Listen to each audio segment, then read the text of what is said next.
Movie के शुरू में हम देखते हैं करण घर के अंदर किसी को ढूंढता है तो उसे पूजा की लाश दिखती है। वो डर जाता है। तभी राहुल उठता है और पूजा को ढूंढता है तो करण उसे पूजा को दिखाता है। पुलिस आती है, करण और राहुल से पूछताछ करती है तो राहुल कहता है, मैं, पूजा और हमारा नौकर, सिर्फ यही 3 लोग यहाँ रहते हैं। तभी उनका नौकर आता है और ये सब देख रोने लगता है। पूजा की बॉडी पोस्टमार्टम के लिए जाती है। बॉडी 10 बजे के बाद मिलेगी ऐसा पुलिस वाला कहता है तो राहुल करण घर आ जाते हैं। करण राहुल से मेरे घर रहने को कहता है तो राहुल पूजा की सारी यादें यही हैं बोलकर करण को जाने को कहता है। राहुल पूजा को याद करता है और कहानी फ्लैशबैक में जाती है। राहुल पहली बार पूजा को एक म्यूज़िक स्टूडियो में देखा होता है जो शायद सिंगर होती है और राहुल उसे फॉलो करता है। दोनों दोस्त हो जाते हैं। कुछ टाइम बीतने के बाद राहुल उसे शादी करना चाहता है ऐसा कहता है।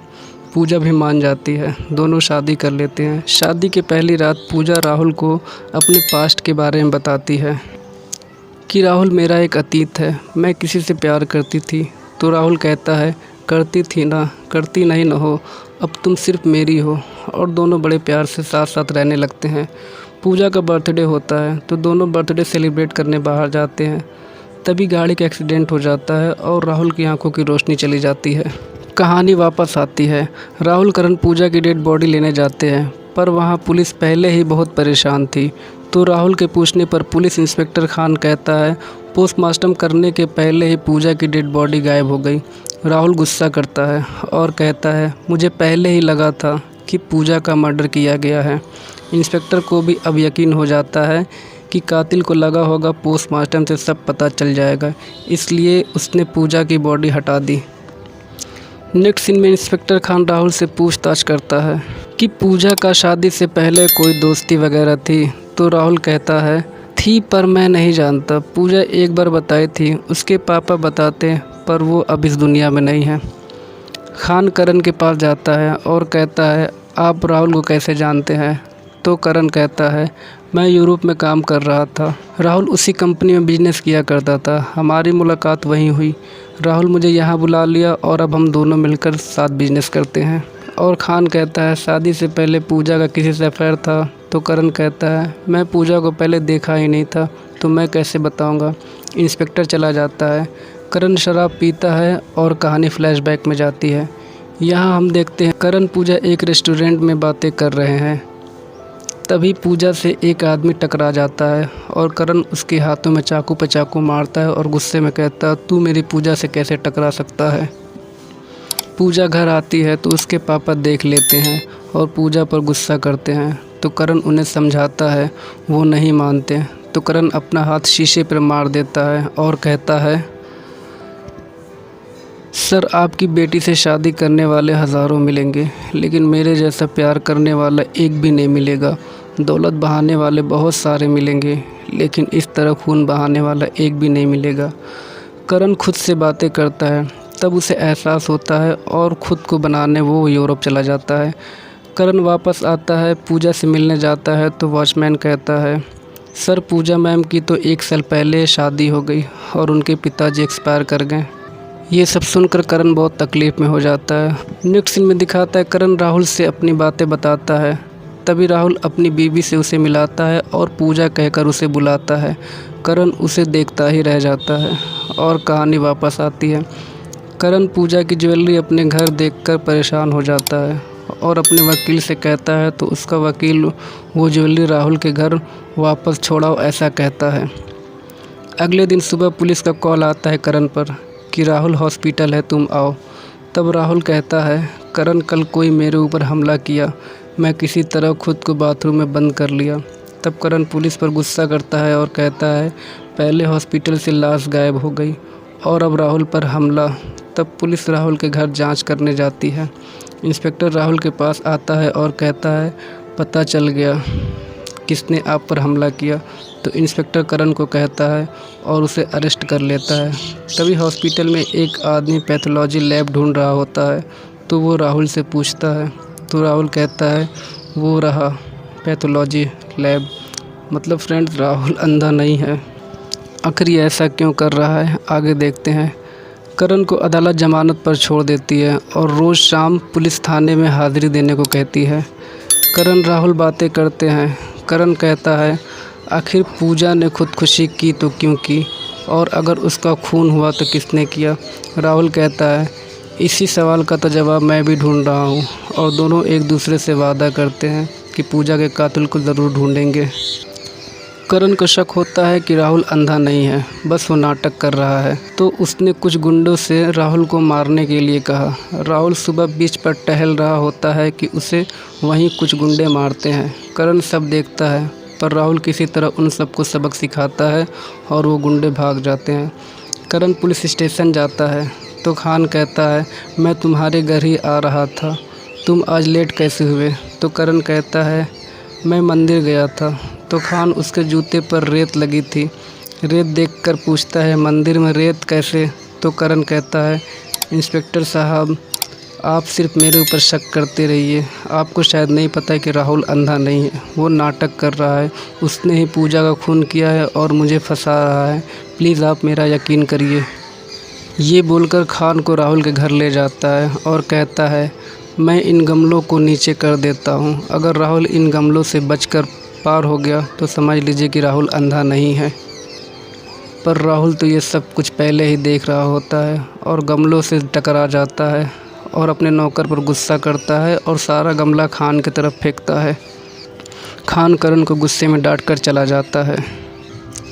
एलेक्स राहुल का नौकर सब्ज़ी लेकर आता है तो करण उसे अपने घर ले जाता है और शराब पिलाकर पैसों की लालच देकर पूछता है, क्या राहुल अंधा है। तो एलेक्स बोलता है, नहीं, उसे मैंने किताब पढ़ते देखा है। तो करण कहता है, क्या तुम मेरे लिए ये बात अदालत में बोल सकते हो। तो एलेक्स कहता है, आप मुझे पैसा दो, मैं ये बात अदालत में भी बोल दूँगा। तभी इंस्पेक्टर खान पे कॉल आता है और कहता है, जिस पूजा वर्मा की लाश को आप तलाश कर रहे हैं, उस लाश का किसी ने क्रियाक्रम कर दिया है। ये कहकर कॉल कट हो जाती है। इंस्पेक्टर खान वहाँ जाता है तो उसे एक शूज़ मिलता है। तो उसे याद आता है कि ये शूज़ तो करण पहनकर स्टेशन आया था। करण राहुल दोनों फैक्ट्री जाते हैं तो टायर पंक्चर के बहाने करण उसे पटरी के रास्ते फैक्ट्री ले जाता है। उसी पटरी पर ट्रेन आती है। राहुल के पूछने पर कि करण ट्रेन आ रही है, उसकी आवाज़ सुन। तो करण कहता है, ट्रेन दूसरी पटरी पे आ रही है और मैं भी तो हूँ तेरे साथ।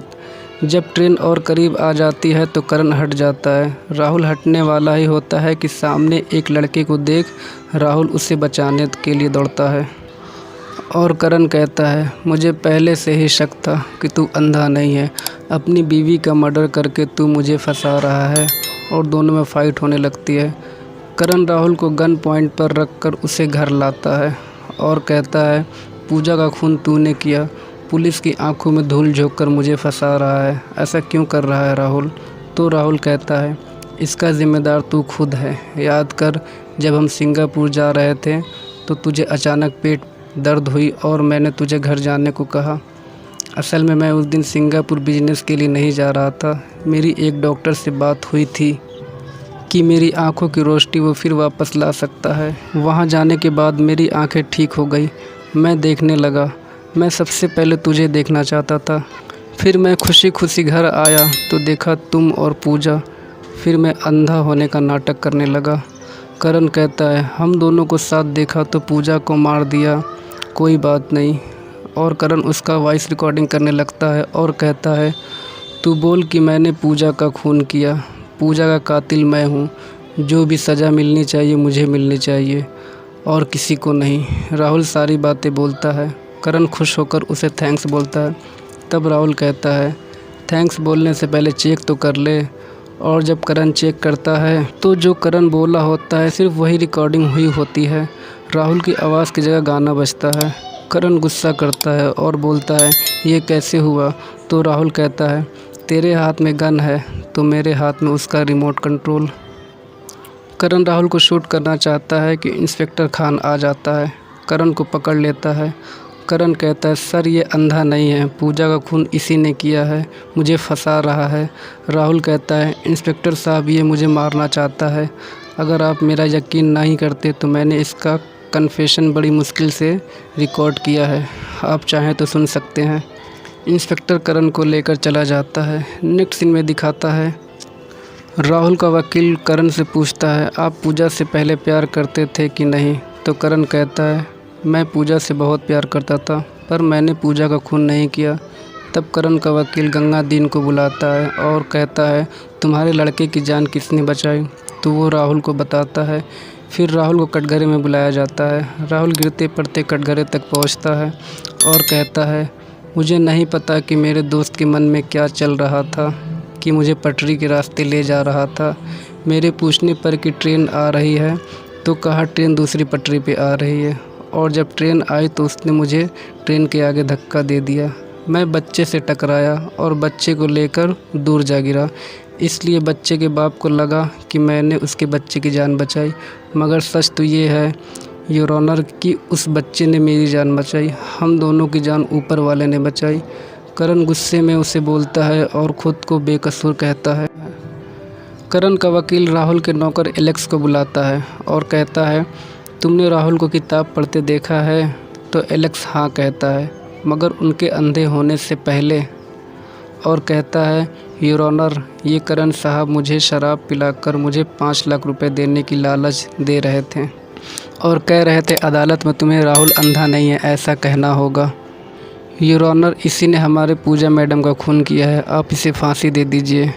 करण का वकील जज से राहुल की आंखों का मेडिकल चेकअप कराने की बात कहता है और उसकी रिपोर्ट देखने के बाद फैसला सुनाई जाए और अगली तारीख मिल जाती है। नेक्स्ट सीन में जज कहते हैं, रिपोर्ट के मुताबिक राहुल वर्मा के गवाहों के बयानों को नज़र में रखते हुए अदालत इस नतीजे पर पहुंची है कि राहुल देख नहीं सकता, इसलिए वो बेकसूर है। दोस्त के साथ रहकर पत्नी की हत्या करने के बाद मिस्टर करण झूठे इल्ज़ाम लगाकर इस केस को बदलने की कोशिश की है, इसलिए अदालत करण को मुजरिम पाती है और 302 के तहत उम्र कैद की सज़ा सुनाती है। करण हवलदार को 1 लाख की घड़ी देकर एक टेप रिकॉर्डर मंगाता है। राहुल करण से मिलने आता है तो करण कहता है, तुमने ऐसा क्यों किया? तो राहुल कहता है, मैं जानता हूँ तूने पूजा का खून नहीं किया, और कहानी फ्लैशबैक में जाती है। पूजा को मैंने तेरी बाहों में देखा, मेरा दिल दिमाग खून सब जम गया, मेरी तो समझ में नहीं आ रहा था मैं क्या करूं। पूजा मेरे पास आई पर मैं उसे इग्नोर कर रहा था। पूजा मुझसे बात करना चाह रही थी तो मैंने कहा रात के 2 बज गए हैं, सुबह बात करेंगे। तब पूजा कहती है, राहुल एकदम सही टाइम बताई, मतलब तुम्हारी आंखें ठीक हो गई और मैं सुबह बात करेंगे, ऐसा कहकर सो गया। पूजा को लगने लगता है कि राहुल ने मुझे करण की बाहों में देख लिया है और पूजा ये सोचकर सुसाइड कर लेती है। राहुल जब सुबह पूजा को कमरे में नहीं देखता है तो उसे ढूंढता है, तो पूजा को देखकर राहुल एलेक्स दोनों रोने लगते हैं। तभी पूजा की आवाज़ आती है जो मरने से पहले कुछ रिकॉर्डिंग की थी। इसमें बोली होती है, मुझे खुशी है राहुल कि तुम्हारी आंखें ठीक हो गई, मगर दुखी इस बात की है कि तुम्हारी ये आंखें मुझे किसी गैर मर्द की बाहों में देख ली। मैंने तुम्हें बताया नहीं कि करण ही मेरा अतीत है। तुम्हारे साथ मैं जब उससे मिली तो मुझे लगा कि वो बदल गया है। तुम्हारे सिंगापुर जाने के बाद एलेक्स भी छुट्टी पर चला गया था। उस रात मैं घर पर अकेली थी तो मैंने करण को अंदर देखा। मैंने करण से कहा, तुम तो राहुल के साथ सिंगापुर जा रहे थे। तो करण कहता है, मैं अपेंडिक्स का बहाना करके यहाँ चला आया, और कहता है, तुमने मुझे धोखा क्यों दिया? तुमने तो कहा था मैं तुम्हारा इंतज़ार करूँगी, फिर तुमने राहुल से शादी क्यों की? पूजा कहती है, मैं तुमसे रिश्ता तोड़ना चाहती थी। तुम्हारी दहशत, तुम्हारे गुस्से ने कब मेरे दिल से तुम्हारा प्यार ख़त्म कर दिया मुझे पता नहीं चला। तो करण कहता है, पूजा मैं मानता हूँ मुझे गुस्सा बहुत आता है, पर इन गुस्सों से कहीं ज़्यादा मैं तुमसे प्यार करता हूँ। क्यों नहीं समझती इस बात को? मैं अब भी तुमसे बहुत प्यार करता हूँ, प्लीज़ तुम मेरे पास आ जाओ। और कहता है, अगर तुम मेरे पास नहीं आओगी तो मैं तुम्हारे अंधे पति राहुल को जान से मार दूँगा। तो पूजा सोचती है, गुस्से में करण कुछ भी कर सकता है, जब तक राहुल नहीं आ जाता मैं इसके साथ नाटक करती हूँ। राहुल, तुम मुझे माफ़ कर देना, मैं तुम्हें छोड़कर जा रही हूँ।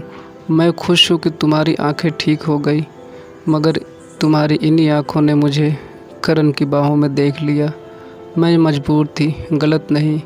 मेरी आत्महत्या इस बात का सबूत है, मुझे माफ़ कर देना। तब राहुल कहता है, मैं वादा करता हूँ पूजा, जिस करण की वजह से तुमने आत्महत्या किया, मैं उसे पूरी दुनिया के सामने तुम्हारे खून के जुर्म में सज़ा दिलाऊंगा। और राहुल कहता है, अगर मैं चाहता तो तुझे जान से मार कर भी बदला ले सकता था, पर नहीं, उससे न पूजा की आत्मा को शांति मिलती ना ही मुझे, इसलिए मुझे तेरे साथ ऐसा करना पड़ा। इसलिए तुझे तेरे किए की सज़ा दिलाने के लिए मैंने एलेक्स की मदद से पूजा की लाश अस्पताल से गायब कर दी। उस रात पूजा की ज्वेलरी रखने तेरे घर मैं ही आया था। याद कर वो दिन जब एलेक्स को तू घर ले गया था और जब तू उसे पैसे देने के लिए कमरे में गया था तो एलेक्स ने तेरे जूते अपने सब्ज़ी के बैग में डाल दिए। पूजा का मैंने अंतिम संस्कार कर दिया और तेरे जूते वहीं बीच पर छोड़ दिए। जानता है तू मैंने ऐसा क्यों किया? जिस दिन पूजा मरी उसी दिन मैंने वादा किया कि पूरी दुनिया के सामने तुझे उसके खून के इल्ज़ाम में सज़ा दिलाऊंगा, और आज देख, दिला दी मैंने तुझे सज़ा। तभी करण ज़ोरों से हंसने लगता है और कहता है, मैंने तेरी सारी बातें रिकॉर्ड कर ली, अब तू होगा अंदर और मैं हूँगा बाहर। तभी राहुल कहता है, ओ करण, तू हमेशा जल्दीबाजी करता है, कभी मेरी तरह दिमाग का भी तो इस्तेमाल किया कर। अगर तू उस हवलदार को तेरी 1 लाख की घड़ी देकर टेप रिकॉर्डर मंगवा सकता है तो मैं उसे 2 लाख देकर उस टेप की बैटरी निकलवा सकता हूँ। करण गुस्से में चिल्लाता है तो राहुल कहता है, चिल्ला, ज़िंदगी भर यहीं तड़पता रहेगा जैसे पूजा मरते वक्त तड़पी थी। और राहुल पूजा की अस्थि को गंगा में बहाता है और ये मूवी ख़त्म हो जाती है।